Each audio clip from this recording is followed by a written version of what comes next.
Hi everyone, Amy here with Amy's Wares, and today I'm going to combine a background stamp with a stencil to create a fun and easy celebration card.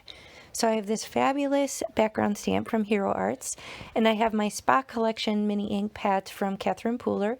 I wasn't sure exactly which ones I was going to use, so I did use my color wheel, which you can print off from Catherine Pooler's website here.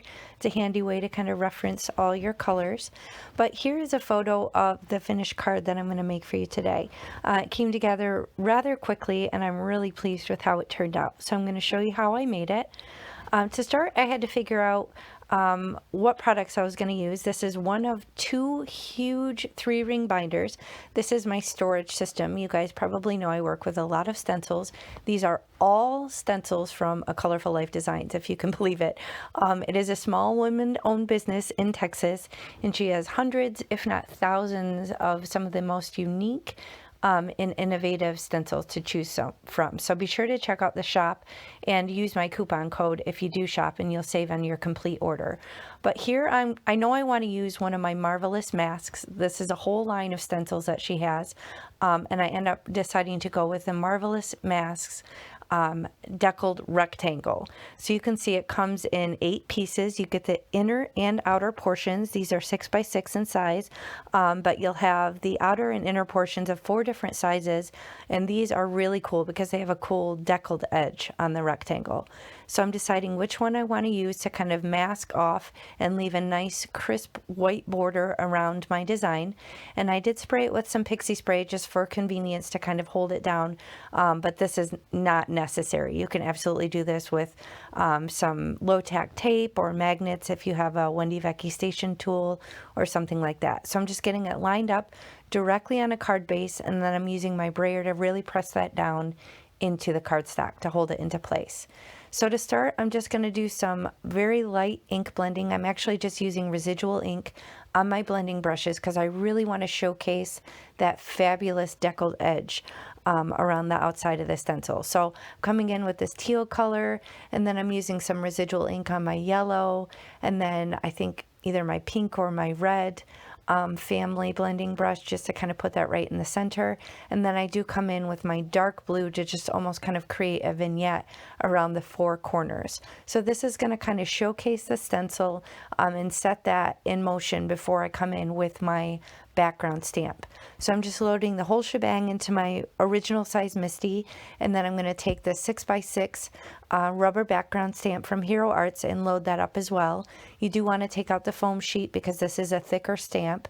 And then I line up actually the card on the stamp where I want it to be, and then I put some low tack tape on the back of the card base and the stencils, and then kind of flip it over backwards to kind of hold the card base where I want it so that it lines up with the actual stamp. And the reason I do that is because if I nestled it right in the corner, it wouldn't necessarily show the part of the stamp that I wanted, and I didn't want it to get too close to the edge of the stamp where it kind of runs off and then doesn't show the complete design. So this is just a way to kind of line it up and use the part of the stamp that you want to, and still maximize, you know, the benefit of the MISTI and being able to restamp it many times. So here I'm just using my stamp chamois to soften the edges as I lay down various different colors, using the actual ink pads this time just so I get rich, vibrant color and all that detail of the awesome design. So just kind of going around, not covering the entire 6 by 6 because I know I'm only using just a small fraction of it. So I'm just kind of using my press tool here from Tailored Expressions, and my hands, ultimately I have to push down kind of hard and do some CPR action here, just because there is a little bit of a lift from that stencil being on there. But once I have it all stamped how I want it, I'm just going to carefully remove this from my MISTI. There is a lot of ink left over on the stencil, so you want to be careful not to smudge that around. But I remove this low tack tape from the back and pull the stencil back from the card base, which was held nicely in place from that pixie spray, and voila, this awesome design is left directly on the card base. Now that is single layer so far, so nice and flat, easy to ship, but I do decide I want to come in with kind of a bigger die cut. So I'm shopping my sentiment book here. I have baseball card pockets here. This is how I store all my die cuts. I'm sure you've seen this if you've watched my other videos, but I decided to go with the Celebrate die from Catherine Pooler. I am flipping through to see what other options I have here though. I knew I wanted to turn it into a birthday card, but I do have this hello rectangle die, which would have looked really super cool too. But I know I want to make it a Celebrate card because I'll probably ultimately use it for a birthday card. So here I have some adhesive back foam scraps, and I get out the same die that cut out the metallic cardstock, and I decide to cut some of this out in the foam so I can basically attach the metallic cardstock to this foam to give it nice even dimension and basically turn it into a sticker that I can attach right onto my card. So I'm using my little pokey tool to pop out the little bits that I don't want here, and then I will use liquid glue here to attach the die cut directly to it. So I'm just putting liquid glue all over this, and you know, eventually when I'm done struggling with this stupid pin, trying to get it back in the glue, oh my goodness, then I will be able to attach this gorgeous gold metallic cardstock right onto this little foam piece. And I will use a little acrylic block just to kind of hold it down and give it a minute to adhere with that liquid glue by applying some pressure. So once I get these little errant foam bits off my hand that seem to be everywhere, then I will remove the backer from this foam and attach it directly to the card base. So I'm just going to lay this down, make sure it's nice and centered, and then press it down. And I don't even need to use any more liquid glue because the adhesive on the back of that fabulous foam will kind of hold it in place. And there's some more foam. See, it's everywhere.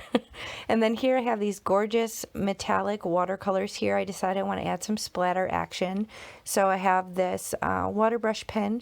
This is an Arteza water brush, and I use that to drop some water in there. I actually had probably a little bit too much water I put in there. You want to be a little bit on the thicker side when you do splatters, but you could just take a brush directly and kind of splatter it. But I decided to get an acrylic block and just kind of put some on there, especially because I did make it a little too wet. So I'm just going to use that same water brush just to flick it off. But again, you could just use a regular paintbrush and do the same effect, but I'm adding it all over. And some actually splattered on top of the metallic cardstock, and it ended up looking quite cool. So this is just a fun way to kind of step it up and add a little bit more visual interest. But overall, a very simple design, easy to create, and I'm super pleased with how it turned out. So I hope you enjoyed it. If you did, please hit the thumbs up and consider subscribing to my channel if you haven't already. And I really appreciate it when you guys follow my affiliate links. It's no additional charge to you, but it really does help support me and enable me to keep making more videos. So I hope you enjoyed it. Thanks so much for watching, and I'll catch you next time.